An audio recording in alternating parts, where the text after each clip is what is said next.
Hi guys, Stem Cell here.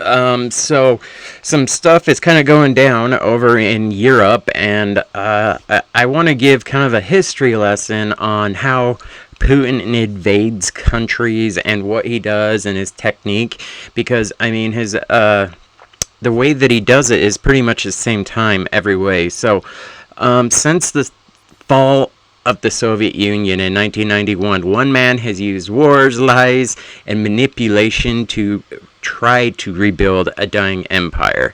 That man's name is Vladimir Putin. Um, and today I'm going to break down how every one of his wars follows the same playbook, from Chechnya to Georgia to Crimea to Ukraine, even the mysterious little green men that the Kremlin still uses to this day. The Soviet Union. When the Soviet Union collapsed in 1991, Russia lost not just an empire, it lost its pride, its global power, and half of its territory. The newly independent nation, Ukraine, Georgia, the Baltic states, Kazakhstan, they all started looking west, pretty much to America, to Europe, the UK, the Western Bloc of countries. Meanwhile, inside Russia, corruption, chaos, and horrific, horrific bad things kind of happen in Russia. Then came Vladimir Putin. In other words, there was a lot of chaos, and in fact, there was like tanks shooting at the Kremlin, and then there was Vladimir Putin. He's a former KGB officer, and he was promising to restore the Russian strength. He found the perfect way to do it through war.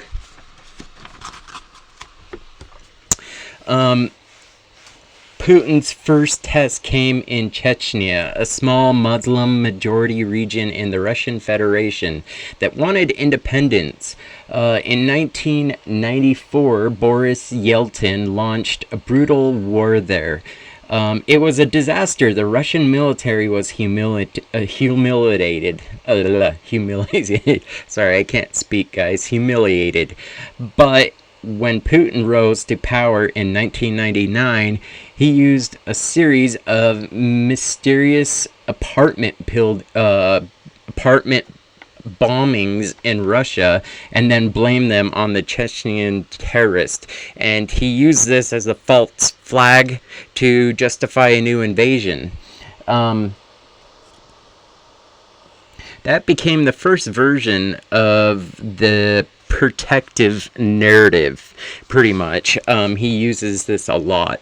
The second Chechnyan war was different. Putin flattened the country, the capital, turning it into rubble. Tens of thousands of civilians.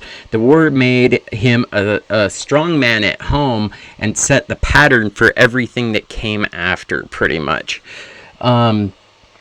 Georgia, in 2008, a small country in the Russian southern border, wanted to join NATO, which, if you guys know what NATO, it is pretty much just a treaty between America and a bunch of European countries that pretty much say if you get attacked, then everyone will come in to help you and help you get attacked. The only time Article 5 has been used was 9/11, and that's why we had NATO countries in Afghanistan and Iraq. Excuse me.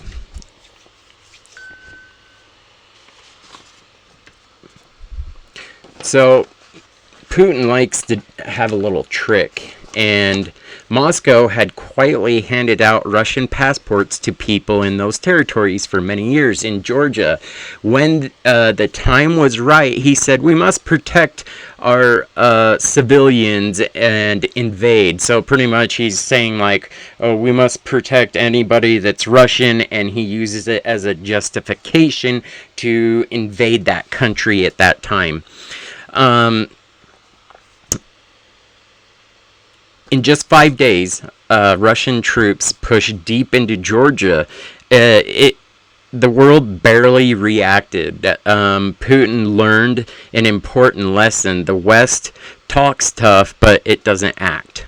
So in this, when this happened, I believe it was Bush in the White House, and yeah, there was no reaction, little and none. And Georgia's a little tiny country, and to this day, he's actually still trying to get into political um, their political situation, their political governments. He's trying to get into the Georgian government so he can influence it to go back to Russia and, do business with Russia, and obviously stopping them from joining NATO and all that little stuff. So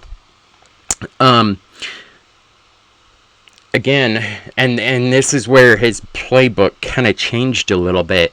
Next came the Little Green Men in 2014. After a pro-Russian president was overthrown in Kyiv in 2014, Putin moved fast. He claimed ethnic Russians in Crimea were in danger. Does that sound familiar? Then suddenly, unmarked soldiers appeared. No insignia, no flag, just professionals. Disciplined troops in green uniforms. The world called them Little Green Men. And we're not talking about the other Little Green Men. Anyway, so Putin denied that they were Russian soldiers, pretty much, and it was really hard to prove because they had no insignia. But I mean, where else are they going to come from? They came from Russia. Putin denied that they were Russian soldiers, but they were ethnic Russian special forces. Seized Crimea's parliament, airports, military bases before Ukraine could respond. By the time the truth came out, it was too late. Russia had annexed Crimea, and the first land grab in Europe since World War II. The Western sanctions Putin didn't care about them. His approval rating in Russia hit 86. Again, the playbook worked. And in fact, I don't know if you guys know this, but in the current Ukrainian war, the Ukrainians are seriously attacking Crimea hard.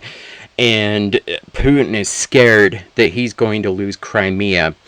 And he is complaining to NATO to try and get the Ukrainians to stop attacking Crimea, because when he took Crimea, that made him as popular as he ever was. He was like, I believe, as they said, it was like 80% approval rating after he took Crimea. So it's very political, but Ukraine knows that if they keep hitting Crimea, it's gonna at least clear out half of their country, because if they don't have the bridge on Crimea to be able to reinforce in Crimea and the rest of the other locations, it gets really hard to bring your logistics through the other long way. Sorry, I went on a tangent there. The war after Crimea, Putin turned eastern Ukraine into a war zone. He backed separatists in Donetsk and Luhansk, using mercenaries, weapons, and propaganda while insisting Russian wasn't involved. I don't know if you guys remember this, but there was actually a part of the Donetsk that they had gone to the propaganda and wanted to supposedly go back with Russia. And I mean, also Putin was, dumping Russians in there, how would you say, covert agents, pretty much, that create mercenaries, and so anyways, Russia kept denying it was involved, and thousands of Russian troops on vacation suddenly appeared across the border. And again, Putin said he was only protecting Russian-speaking citizens. That phrase, protecting Russians, became his official justification for every invasion. By 2022, Putin was all in. He claimed Ukraine wasn't a real country, that NATO was threatening Russia, and as always, the Russian people in Ukraine needed protection. Protection. Then came the largest land invasion in Europe since 1945. The entire cities were wiped out, millions fled, and yet the world saw his lies for what they were. The special military operation was supposedly it was supposed to last 3 days. Now it's been 3 years, almost 4 years. It dragging on for years is breaking Russia from the inside. So another thing here is Russia won't let Crimea fall. I think that Putin, the way their economy is in Russia right now, they don't have gas. They're importing gas. Russia is importing gas, and I don't think that. I think he might go crazy, and I think he might test the NATO treaty and try and do something. So now, as of today, 2025, reports are surfacing again, this time of little green men spotted along the Ukraine border and near the Georgian frontier, wearing unmasked gear, speaking Russian, moving with precision. So right here is, let's see, it is, go back up, I believe right here is where they've been spotted, right over here. And so right here is a little video, let's watch it real quick. ning tagada Eesti inimeste turvalisus. Suurema üksuse liikumist. So here's the little green men again, right? And let me show you. And this is just right out of Estonia, which Estonia doesn't really have a large military, but right here, come on. Here you go. These this is from 2014. Again, little green men, right? So it's the same strategy. It creates confusion, denies involvement, then justifies invasion. Some intelligence report even tie these new units to Russian private military contractors. The next generation of covert warfare that Putin uses to keep his hands clean while spreading chaos. And if you look at all these conflicts side by side, Chechnya, Georgia, Crimea, Ukraine, they all start the same way. Russians are in danger. Send in unmarked troops or proxies. Deny involvement.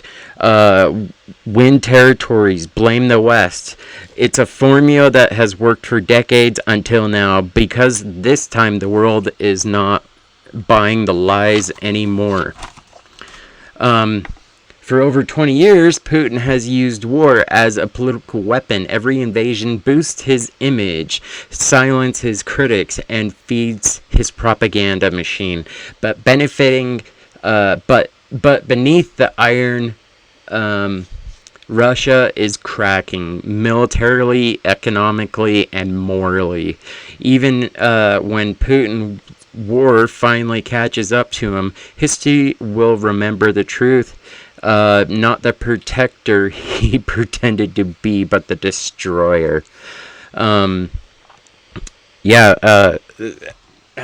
This is not looking very good. Supposedly there's a sizable force also next to Estonia of private military.